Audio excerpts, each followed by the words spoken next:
No one was excited when the Lakers signed Lonnie Walker, but what they didn't know is LA was getting a player who recently freed himself from his dark past. Just look at the numbers. He's gone from a below average player in San Antonio to the third best scorer behind LeBron and AD. How is that possible? Lonnie was known for athleticism coming out of college, but can never back that up with actual consistent skill. Well, it turns out Lonnie has changed a lot more than just his game. His coach Darvin Ham said, he's a genuine guy, man. He's a genuine guy that's been through a lot in his life. And I would argue Lonnie Walker has overcome more than anybody in the NBA. His story is so inspiring, it's unreal he got through the other side at all. Lonnie is from Reading, Pennsylvania. When he was 12 years old in 2011, Reading was the poorest city in the United States. The only thing he had was family, and his dad set Lonnie up for success without having any money.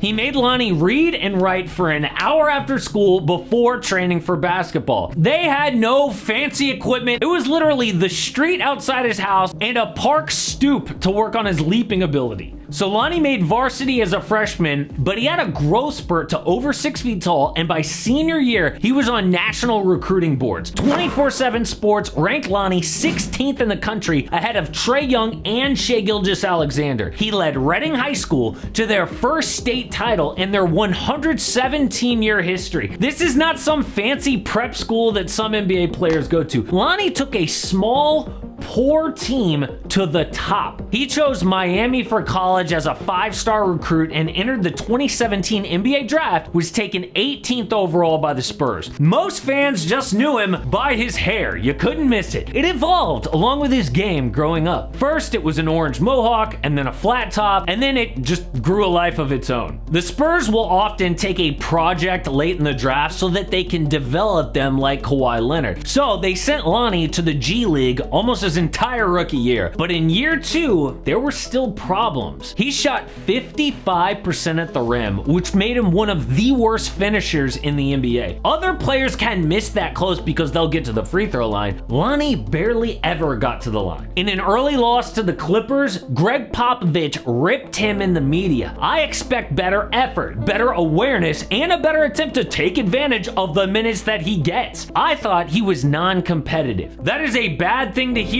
for your future in the league. But a month later, he went off for a career-high 28 points against the Rockets. The big problem was consistency. He'd be great one night, then a disaster the next. But right when he was getting steady minutes, the NBA shut down due to COVID. And the next time we heard from Lonnie Walker, the internet went crazy. He posted this video cutting off his trademark hair, but it's what he wrote in the caption that was a lot more stunning. What Lonnie said is disturbing, so if you are easily bothered by trauma, I would suggest turning this video off. But I promise it has a really good ending. So Lonnie wrote on IG, the real truth as to why I started growing my hair out in 5th grade, it was a cloaking device for me. I was around more family, some whose names will be left alone. I was sexually harassed, abused. I even got accustomed to it because at that age, you don't know what's what. I was a gullible, curious kid that didn't know what the real world was. I had a mindset that my hair was something I can control, and it gave me confidence. As of recently, I wasn't at my best. Previous history popping up in my head, and it sucked mentally. Demons. Because of this virus, I began to truly look at myself in the mirror and see who I truly was, even behind closed doors. Long story short, I have found peace and internal happiness through this journey, God willingly. I forgave everyone, even the people who don't deserve it. Why? Because it's dead weight. Me cutting my hair was more than a cut. My hair was a mask of me hiding the insecurities that I felt the world wasn't ready for. But now, I am better than ever. I have shed my skin mentally, emotionally, physically, and spiritually. Life will always be hard. Gotta play the cards you're dealt with and try to make a winning hand. And if you lose, it's never a loss, it's a lesson. Wow. Thankfully, Lonnie got nothing but support from people in the comments. And the really cool thing is, he actually hasn't talked about this since he posted that video. People have respected his privacy, and they know it was a big, courageous step he had to make to get free. So Lonnie stepped back on the court in the bubble with a different haircut and a new outlook. He went from about 6 points in the regular season to 11 in the bubble, but it was not enough for the Spurs to keep it. After year 4, they chose to move forward with other young players like Devin Vassell and Keldon Johnson and Josh Primo. And he didn't rip the Spurs for this, unlike some other players. Lonnie said, "Just spent my last hours in SA, and to think I'm not coming back is crazy. Will forever love the city of San Antonio." His saving grace in the league was being so young, the Lakers took a chance on him. But they didn't know they were about to get their third best player. If the Lakers make the playoffs, Lonnie's a big reason why. Immediately made an impact, scoring 17 points as a starter the first 8 games. These last 7 games,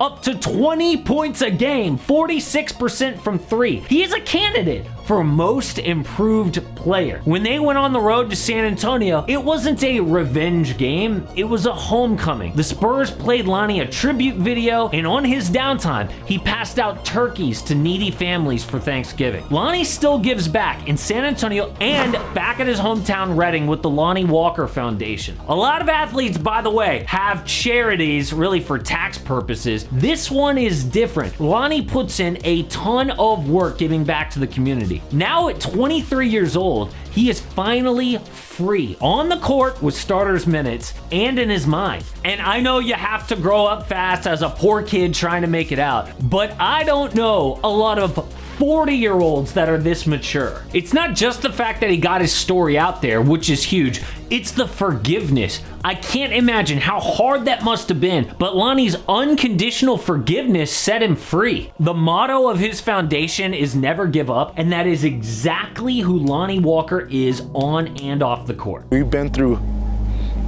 so much, but once you overcome it, you hit a point where it's like, oh, nothing can break me down, man. I've been through enough. That's what made us who we are. Like, that's what made me me. And I love it. And I'm just willing to help out as much as I can.